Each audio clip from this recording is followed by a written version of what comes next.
প্রতিটি স্মার্ট গৃহিণীর আজকের ট্রিক্সগুলো জানা অত্যন্ত জরুরি।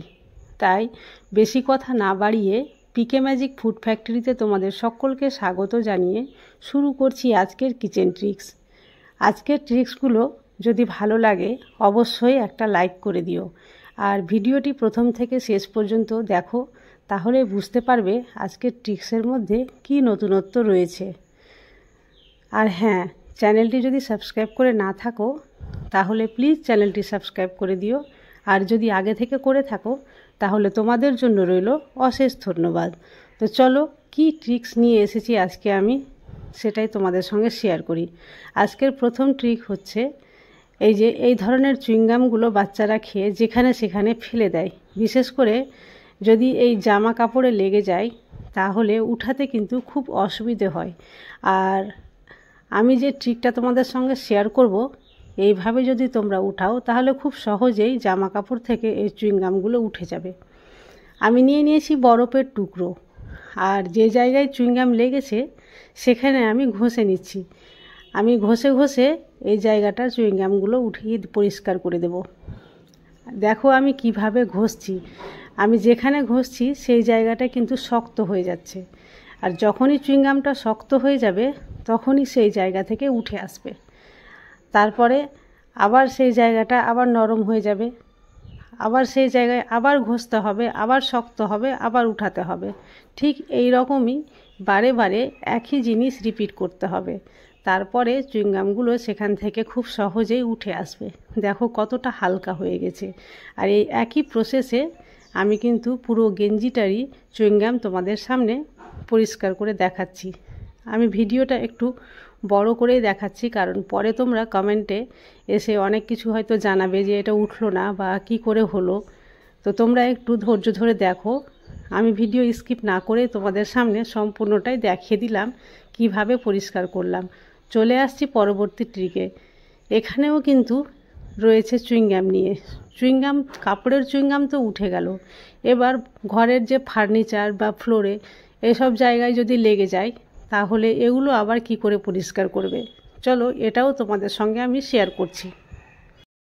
আমি হাতে তেল লাগিয়ে নিয়েছি, আর তেলটা এর উপরে দিয়ে দিলাম। যে কোনো তেল হলেই হবে, শুধু কাঠের ফার্নিচার নয়, এই রকম প্রসেস তোমরা ফ্লোরেও করতে পারো। যদি ফ্লোরেও কোথাও লেগে যায় সেখানেও তেল দিয়ে এইভাবে একটু নখ দিয়ে আলতো করে ঘষে নিলেই কিন্তু সমস্ত চুইংগাম উঠে চলে আসবে।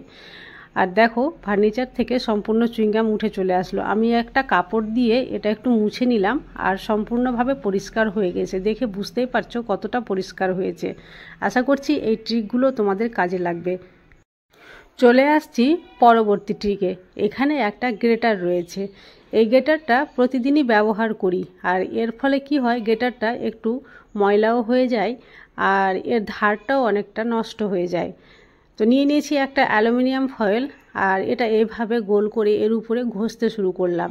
এই ঘষার ফলে এটা যতটাই চকচকে হবে ততটাই শার্প হয়ে যাবে, এর ধারটা পুনরায় ফিরে আসবে। আর ঘষার সময় একটু লক্ষ্য রাখতে হবে, এটা কিন্তু উল্টো দিক থেকে ঘষতে হবে, মানে নিচ থেকে উপর দিকে হাতটা টেনে নিতে হবে, তাহলে এর ধারটা বেশি তাড়াতাড়ি শার্প হবে। আর দেখতেই পাচ্ছ অ্যালুমিনিয়াম ফয়েলটা কেটে কেটে কতটা নিচের দিকে পড়ে গেছে, উল্টো দিকে ঘষা সত্ত্বেও। তার মানে এর ধার ঠিকঠাকভাবে হয়ে গেছে।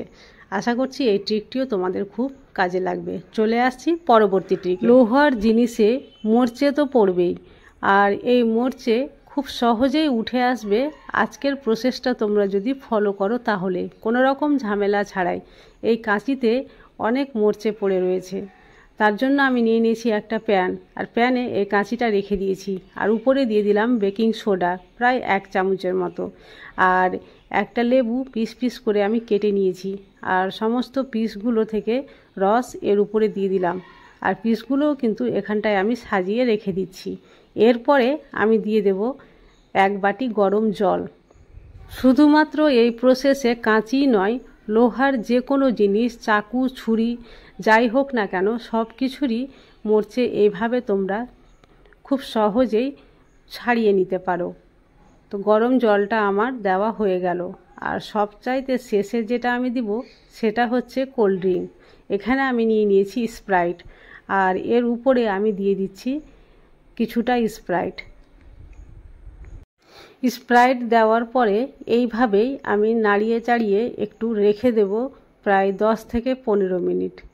10 থেকে 15 মিনিট এইভাবে ছেড়ে দেওয়ার পরে তোমাদের ফিরে এসে দেখাবো কি অবস্থা এটা রয়েছে। ফিরে আসলাম 15 মিনিট পরে।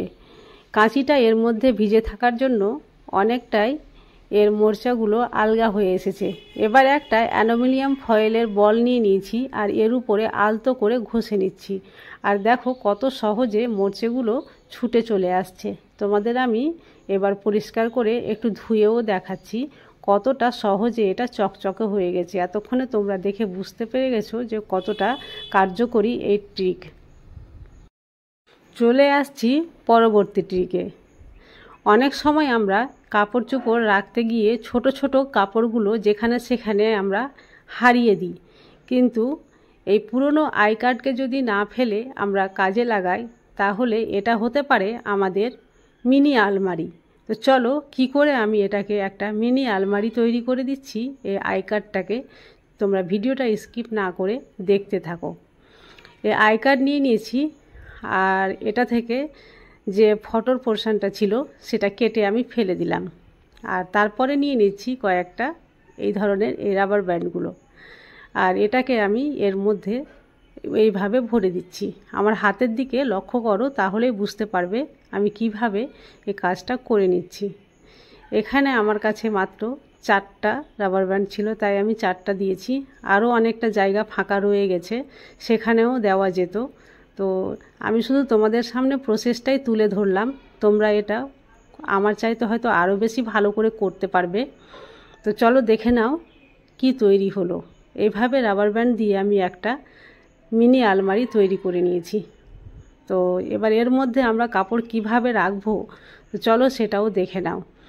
অনেক সময় কি হয়, আমাদের যে সক্স থাকে, বাচ্চাদের সক্স, সেগুলো যেখানে সেখানে রেখে আমরা ভুলে যাই বা হারিয়ে যাই। এই যে রুমালগুলো যেখানে সেখানে রেখে ভুলে যাই বা ছোট জিনিস বলে সহজে পাওয়া যায় না। তো এই যে প্রত্যেকটা যে জয়েন্টগুলোর মধ্যেখানে যে ফাঁকা জায়গা আছে সেখানে আমি ভরে দিলাম, আর এই যে রাবারটা দেওয়া হয়েছে সেটা দিয়ে আমি চেপে দিলাম। এবার টাইট হয়ে গেল, আর পড়বেও না, কিন্তু আটকে থেকে যাবে। দেখো এবার আমি সক্স ভরে দিচ্ছি, এটাও কিন্তু এর মধ্যে আটকে থেকে যাবে। এইভাবে বাড়ির যতগুলো ছোট ছোট প্রয়োজনীয় জিনিস রয়েছে কাপড় চোপড়, এর মধ্যে তোমরা আটকে নিতে পারো। বাচ্চাদের ছোট ছোট জামা প্যান্ট, যাদের বাড়িতে ছোট বাচ্চা রয়েছে তাদের জন্য তো খুবই উপকারী। আশা করছি আজকের ট্রিকগুলো তোমাদের খুবই কাজে লাগবে। যদি ভালো লাগে অবশ্যই বেশি বেশি করে শেয়ার করিও। আজকের মতো এই পর্যন্তই। কালকে আবার আসবো অন্য কোনো নতুন ভিডিও নিয়ে। ততক্ষণ পর্যন্ত তোমরা সবাই সুস্থ থাকো, ভালো থাকো।